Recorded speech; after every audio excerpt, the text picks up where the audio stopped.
In the late 80s, air travel was deregulated. This lowered entry barriers for new private airlines and created greater price competition in the market. The low-cost airline industry was born. According to the International Aviation Travel Association, before deregulation, airline ticket prices were inelastic. Powerful state-owned airlines were able to raise ticket prices with limited competition. Low-cost airlines entered the market and it flooded with cheap seats and increased competition. Customers became more price sensitive and large carriers were forced to lower their prices, increasing ticket price elasticity. Regular air travel was skyrocketing and becoming affordable to most Europeans. Ticket prices were falling and the number of seats available was rising. Demand increased, creating a new equilibrium price point. Welcome to Ryanair. Can I have your boarding pass, please? Oh, I seem to have left it at home. No problem. I can print one for you, but you'll have to pay a £50 fee. Wow, that's quite a hefty fee, but I guess I understand where some of Ryanair's revenue comes from. Speaking of fees, can you give me a breakdown of some of Ryanair's costs and how low-cost airlines make a profit with such cheap tickets? Absolutely, Roger. Deregulation and increased demand did not guarantee success for our airline. It is important to look at our cost structure. Most of our operating costs are fixed. These costs come mainly from owning or leasing the airplanes and also include things such as landing costs, labor costs of crews, and fuel costs. Our fixed costs do not increase or decrease depending on the number of seats sold, so it's important to reduce them. We concentrate solely on short-haul flights. We also use only one type of aircraft to reduce maintenance costs. We use secondary airports whenever possible to reduce landing costs, and we hedge our fuel costs. Our bottom line is to fill as many seats as possible. As you can see from the graph, fixed cost per seat drops significantly as our flights reach full capacity. Ting Ting, I was just speaking to your colleague about Ryanair's fixed costs. Could you give me a breakdown on your variable costs and how low-cost airlines make a profit with such cheap tickets? Hi Roger, I'm happy to help. Most of our variable costs come from passenger services. We reduce our variable costs by unbundling services.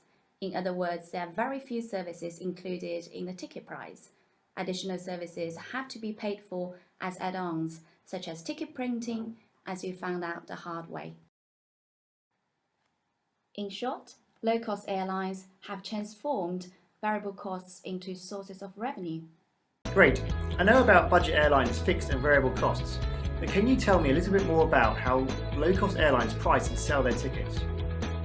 Certainly. I booked my ticket a couple of months back and I have to say it was pretty cheap. I think I paid about £50 for my return trip. Low-cost airlines and national carriers have completely different pricing models.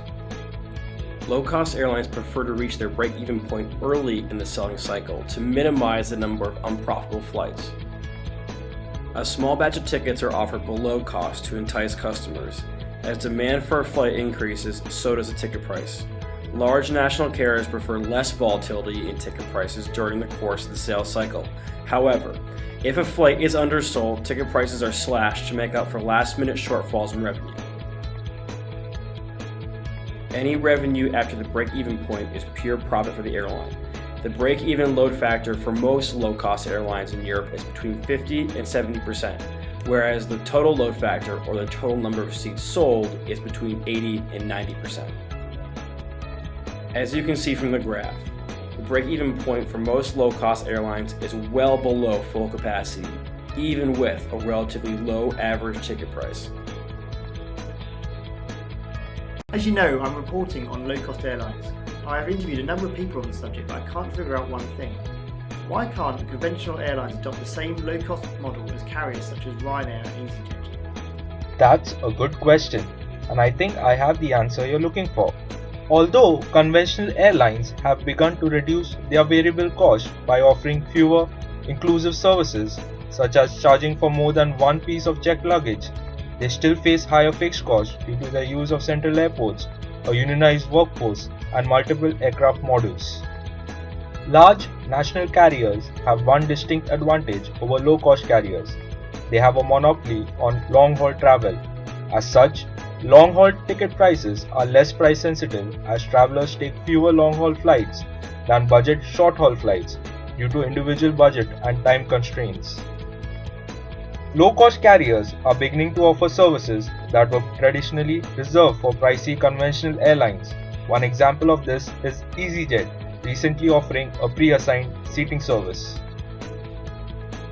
Thanks for that, Francis. It's clear that as pioneers in the European low-cost airline industry, EasyJet and Ryanair have shown us that low fixed costs, efficient use of assets and unbundled services lead to substantial profits and robust growth.